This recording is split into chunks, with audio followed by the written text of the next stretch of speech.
So for today's video, we are doing a 3-in-1 quarantine makeup guide. I'm going to be walking you through 3 different makeup looks to get you through quarantine. I'm going to be showing you my mask-proof makeup routine, my makeup routine for Zoom, as well as my makeup routine when I'm staying home and I just want to feel a little bit more productive. Sometimes makeup can do that, get you going and make you feel a little bit more like yourself, like a little makeup pep talk. And I think a lot of us need a little pep talk. So here's mine really fast. You are going through the first pandemic in about 100 years, and your makeup does not need to be perfect by any means, but I do hope that you guys find the video super helpful. So if you do, make sure to give this video a thumbs up. I'd love for you to subscribe as well if you end up liking me. And with all that, guys, let us begin. Oh, and also one more thing. Wear a mask, please.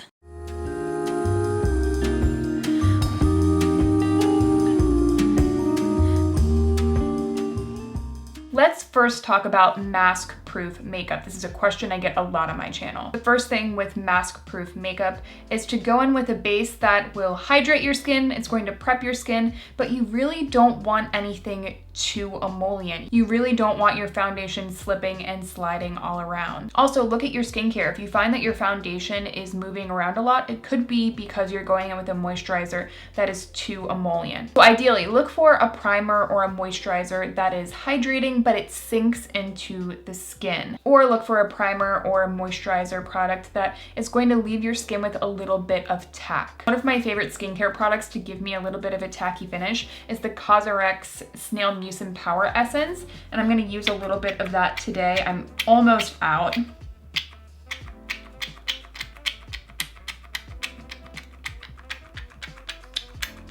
All right, we're just gonna skip that, but you know, the sentiment is there. Instead, probably no surprise to a lot of you, I'm using my Bobbi Brown Vitamin Enriched Face Base.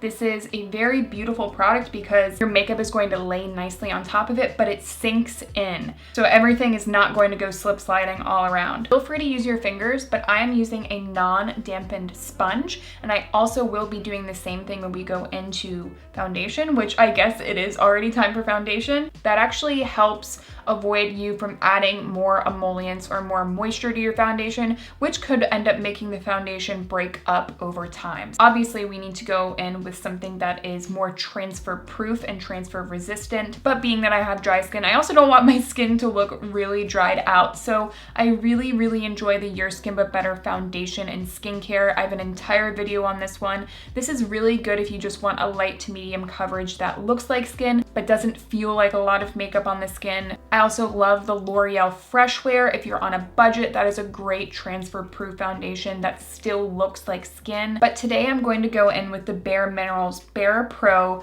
Performance Wear Longwear Foundation. This was a recommendation from my friend Shelby Wilson here on YouTube, and this is a really great thin longwear foundation. That's something that you're looking for when you're looking for a longwear foundation, is to go with as thin a formula as possible with the most coverage. That way you can really take the product a long way without having to build up coverage and layers of product over and over again. That really is a pro tip and a key to this makeup look. Don't build up foundation layers in the areas that you don't need it, and really just try to avoid it in general. Working in thin layers with foundations that are more transfer proof, working with less layers and thinner layers, your makeup is going to last longer. Now, I do want to quickly address the elephant in the room. This is definitely too light for me. I still wanted to include it and wear it in this video because it's a really good product. Next, moving on into concealer, I would say ideally skip concealer under your mask,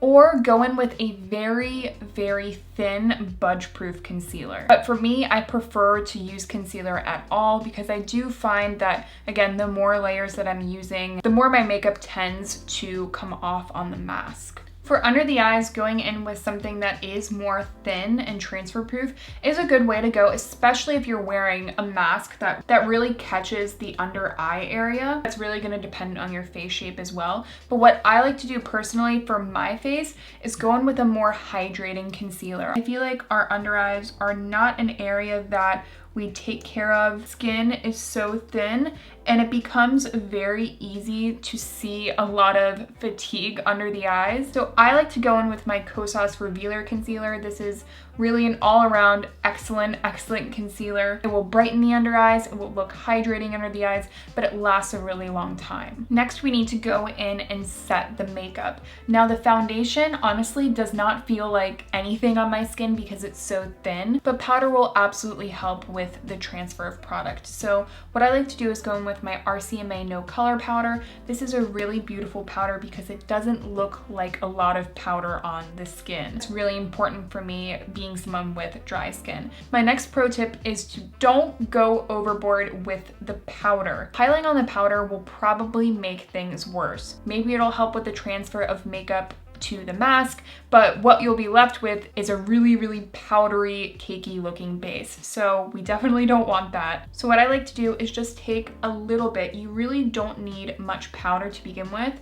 And I'm using the same sponge and just pressing it into the areas where I know my mask will be touching. And as for the rest of my face, I'm just going to skip those areas. If there are like some high traffic areas where you know your mask will be sitting a lot, you can take a touch more powder and go in and concentrate just a little bit more in those areas. An area like the bridge of the nose, which if you are wearing your mask down here and your nose is just sticking out, just please get it together. All right, now getting into color products. My next pro tip is to really switch up where you're putting your color products. Really use your colors strategically. For example, if you are going in with a powder, keep the bronzer towards the perimeters of the face. That will still really warm up your skin and will make the skin look more awake. Even when you have a mask on, you won't be covering up all of the bronzer. Place your blush a little bit higher on the cheekbones so that people can still see it. And of course, use a little bit more of a transfer-proof formula. I'm using my Physicians Formula Butter Bronzer. This is one of my absolute favorite bronzers. And what I'm doing is really building up the bronze towards the back, patting it in and then bringing it all the way up around the forehead. Also, make sure to take a touch over here onto the ears. I'm finding that our ears are usually a little bit more exposed than they typically are while wearing a mask. So you really want to make sure your makeup looks seamless all over. So just taking a little bit of bronzer over there will really help everything look a little bit more seamless. And for blush, I'm going to be using my Rare Beauty Cream Blush. This is a super transfer-proof formula, so I feel confident that it's going to last a long time. I'm just going to take it a little bit higher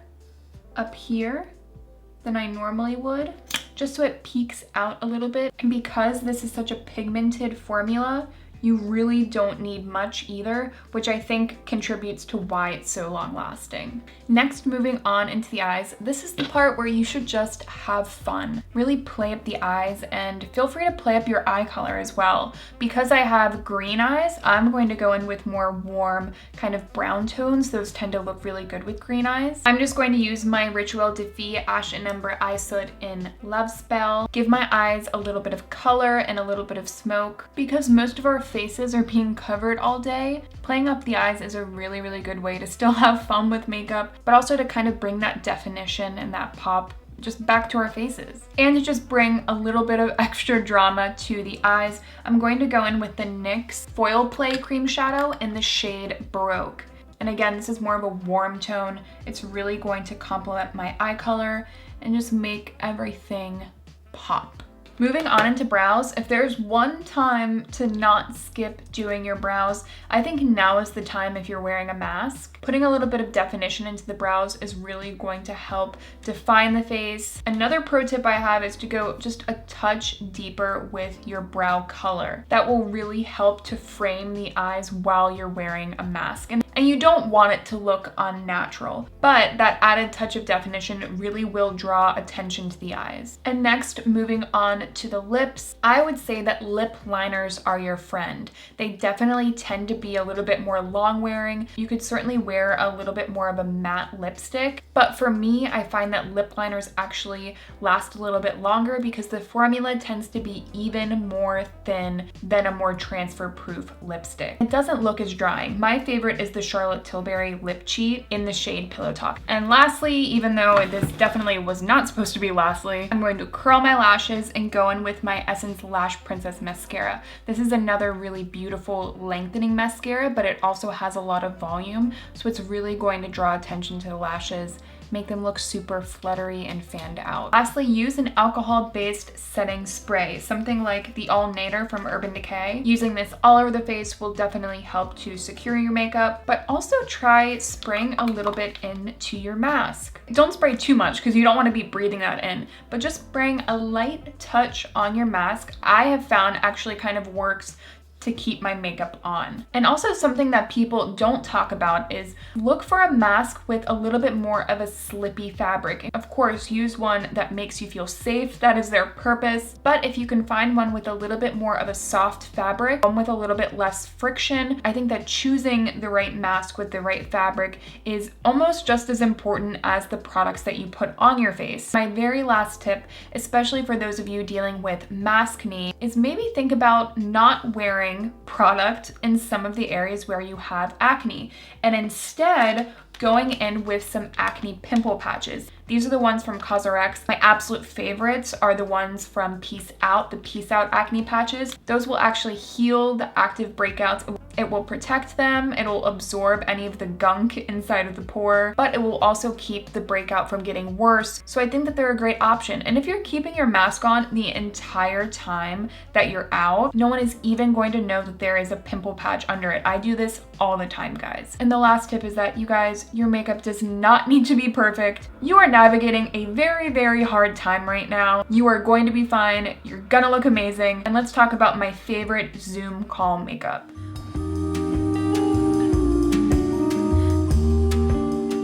Let's get into the second tutorial of the video, and we're going to be talking about Zoom makeup. What makeup looks good when you're going on to a Zoom call? Because let's say that you actually care how you look when you go on a Zoom call. These are the kind of tips and tricks that I have used personally in my own life. Number one, I would say, again, make sure that your skin is nicely prepped and moisturized. I don't think you have to worry about using a very specific primer or moisturizer for this look. Zoom makeup is a lot easier than a mask-proof makeup look, but for foundation, my recommendation would be go with a foundation that photographs really well. Look for a formula that just looks really nice on camera. My personal favorite right now is the Shiseido Synchro Skin Self-Refreshing Foundation.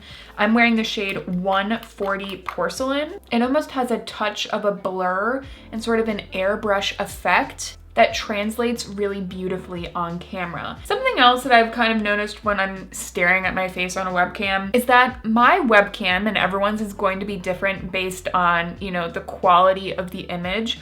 Mine is really shitty, and it does this thing where every little spot that I have on my face, like any of my post-acne marks or active breakouts or whatever, any little red dot is so freaking red. It's even more obvious than it is in real life. So I would definitely keep that in mind if you find that yours is doing the same thing. I just tend to look a lot more red on webcam.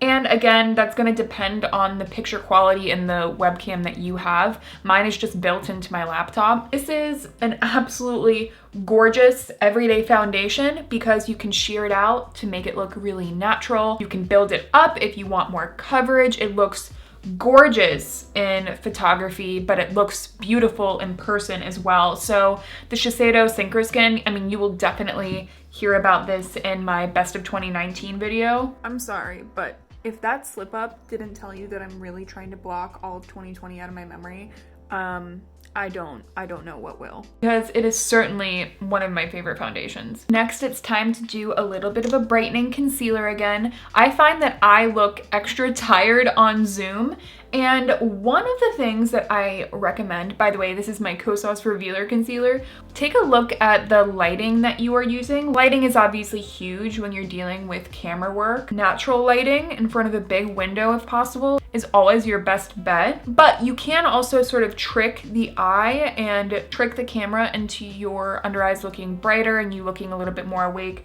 if you do go in with a little bit more of a brightening concealer. Another tip I have, and something that I see all the time in my Zoom meetings, your inclination is probably just to sit the laptop down and talk from the angle that the laptop is on. That actually tends to not be the most flattering angle if you think about it. It's coming down from very low and you're looking up, and that is no one's best angle. So I do recommend even just stacking some books and putting your laptop on top. That way you're sort of facing the camera head on and it's a much more flattering look. Next, let's put a little color onto the cheek. So like I said before, my webcam really picks up reds and pulls reds in my face. Because of that, I actually like to go with more peachy or more yellow tones. That's going to help your face not look really red all over. The Wet n Wild blush stick, this is the shade Hustle and Glow. This is a really, really pretty shade. You can see it's a little bit more peachy. It has a little bit of a yellow undertone. This is going to give me the color that I want in my cheeks, but it's not going to be too red. And this formula is so easy to blend out. It's very flattering, super affordable. I feel like Zoom makeup is really just about like tricking the eye and tricking the webcam. I think we're all doing the best with what we have, but if you are finding value in this video, make sure to give this a thumbs up so I know. Next, going into the eyes. With the eyes, I like to keep it very simple. Define them, but don't go with anything too dark. Whereas when you're wearing a mask, I think it's totally fine to really play up the eyes. You can go a little bit more smoldery, but on a Zoom call, really dark makeup can look a little bit muddled. So I like to keep it a little bit more fresh. For my eye looks, what I typically do is just put a little bit of something into the crease just to kind of frame the eye and define it a little bit. And a lot of the times, guys, I will just use the same blush that I had on. So I'm just warming this up on the finger, applying a little bit onto the crease and all over. And this also really works to kind of pull all of the colors together and blend this out. You can see it's really subtle, but it does kind of just open the eyes and frame the eyes. Then I'll go in with my Natasha Denona Chroma Crystal Top Coat. This is the shade Peach. I have told you guys about this over and over and over again. This is one of my favorite one and done shadows. And this is going to look really good on camera because you can see it just picks up a little bit of that light. So it's going to kind of catch the light in a really nice way, but it's a sophisticated, soft sparkle, so it's still more appropriate for work Zoom calls. The eyes just look fresh and awake. That's definitely what I am trying to convey over a Zoom call, even though most of the time it's a little bit far from the truth. Next, we will curl the lashes. I'm using my Kevyn Aucoin eyelash curler. You guys know this is my absolute favorite. It never pinches my lashes. And then going in with my other most favorite mascara, which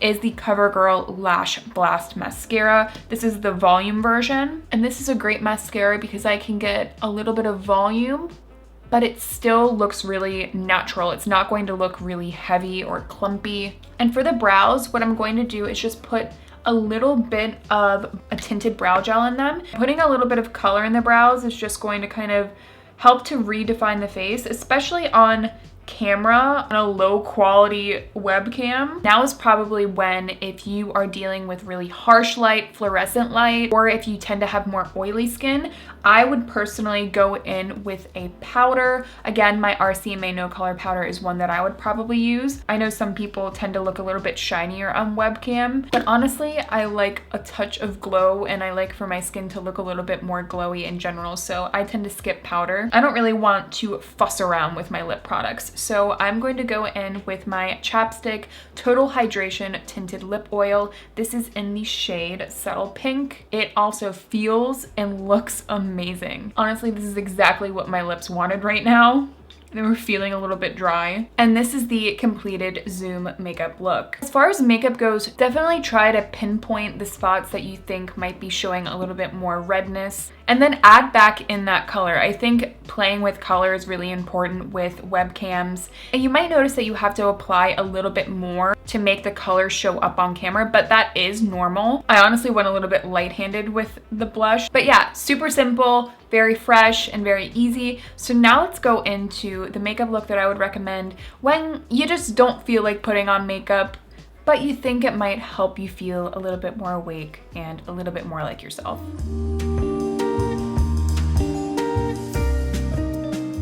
Everyone, imagine this. We're on day 3,000 of quarantine. You get up and you say, I just don't feel great today and I want to put on a little bit of makeup to make myself feel better. Honestly, me, can't relate. Masks are already kind of putting a strain on my skin as it is. I know it is for a lot of people. I would be lying if I said that putting on a little bit of makeup sometimes does make me feel a little bit more productive. And maybe I don't get more things done, but I do feel like I get things done faster. So this is the makeup routine that I would do. Of course, I do my full skincare routine. My skin has been going through a little bit of a stressful time, but with a sort of stay-at-home makeup routine, I think skincare is a really good place to start. Quite honestly, I don't see the point in putting foundation all over my face, especially when I'm trying to let my skin breathe a little bit. So I'm going in with my Undone Beauty Conceal to Reveal palette. This is the shade 420.